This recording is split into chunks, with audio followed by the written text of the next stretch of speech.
അന്ന ദഅവത തൗഹീദ്, തൗഹീദിലേക്ക് ക്ഷണിക്കുക എന്നത്, തൗഹീദ് പ്രബോധനം ചെയ്യുക എന്നത്, വന്നഹി അനി ശിർകി, ശിർക്കിനെ നിരോധിക്കുക എന്നത് ഹിയ മുഹിമ്മത്തു ജമീഉ മുസ്ലിം, മുഴുവൻ റസൂലുമാരുടെയും പ്രധാനപ്പെട്ട കാര്യമാണ്.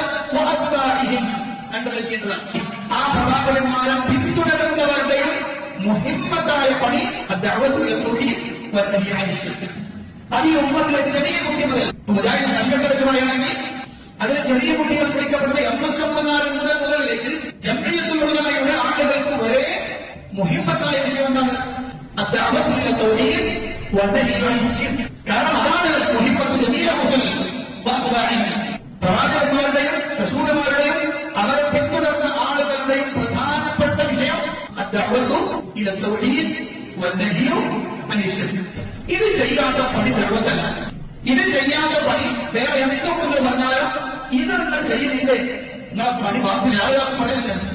അങ്ങനെയല്ലേ ചില ആളുകളൊക്കെ ഇത് ആദ്യം പറയുന്നത് സമൂഹത്തിൽ ഭയപ്പെടുന്നു. ചില വലിയ വലിയ ആളുകൾ കുട്ടികളോട് പറയുന്നത്, നിങ്ങൾ കുട്ടികൾക്ക് എന്താണ് തൊഴിൽ ചേർക്കും പറഞ്ഞു, കുട്ടികൾക്ക് തെറ്റിപ്പെടാനില്ല, നിങ്ങൾ ഓയെ ചേർത്ത് പിടിച്ചിട്ട് ഓയ്ക്ക് വേണ്ട സംഗതികളൊക്കെ ചെയ്തു കൊടുത്തിട്ട് അങ്ങനെ പ്രവർത്തിച്ചാൽ മതി. തൊഴിൽ ഐഎസ്മാരും പേരുമാരും പറഞ്ഞോളെന്ന് പറയപ്പെടുന്ന ആളുകളുണ്ട്. ശുദ്ധ സംബന്ധമാണത്. അത് റസൂലുമാരെ പ്രവാചകനെ ഇത്തിബാഅ് ചെയ്യുന്ന ഒരാൾക്ക് പറയാൻ പറ്റില്ല. ഇപ്പൊ പറയപ്പെടുന്നുണ്ടല്ലേ ഈ കിതാബ് തൗഹീദിനോട് എന്താണ് ആളുകൾക്ക് എളുപ്പത്? എന്തുകൊണ്ടാണ് കിതാബ് തൗഹീദിനെ ആളുകൾ ഇഷ്ടപ്പെടാത്തത്? കാരണം എല്ലാ ശിർക്ക് ഖുറാഫാത്തുകളെയും തകിടം മറിക്കുകയും ഓരോരുത്തരുടെയും മുഹിമ്മത്തായ പ്രത്യേകമായ അവരുടെ ലക്ഷ്യം എന്താണെന്ന് കണിശമായി ഓർമ്മപ്പെടുത്തുകയും ചെയ്യുന്നു എന്നതാണ് പ്രത്യേകത.